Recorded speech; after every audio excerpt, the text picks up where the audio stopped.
Pengacara kondang Hotman Paris mengaku pernah diprotes anak-anaknya sendiri karena suka dekat-dekat dengan para cewek-cewek cantik.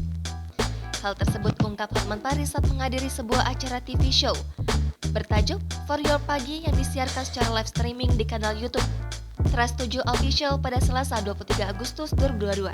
Bahkan kata Hotman Paris, dirinya pernah juga dilabrak bersama putrinya sendiri karena cheating dengan seorang cewek yang ternyata merupakan teman putrinya sendiri. Penasaran dengan hal tersebut, Raffi Ahmad pun kembali bertanya apakah anak-anak Hotman Paris pernah mengingatkan untuk tidak chatting atau bicara kepada istri agar jangan terlalu memusingkan perihal dekat-dekat dengan cewek-cewek.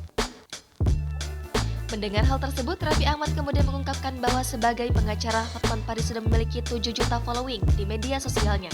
Untuk membuktikan kebenarannya, akun Instagram milik Hotman Paris kemudian diperlihatkan ke layar kaca. Tampak dua akun milik putri Hotman Paris yakni Pris Harrison Hutapea dan Pris Hutapea belum memfollow akun Instagram pengacara nyentrik ini. Hotman Paris juga mengaku awalnya tidak begitu ahli dalam menggunakan aplikasi Instagram. Dia sendiri terkadang tidak tahu apakah di-follow atau di-unfollow. Bahkan cenderung gagap teknologi atau gaptek. Namun, dia akhirnya mulai belajar menggunakan Instagram dari Syahrini saat mendampinginya dalam kasus First Travel.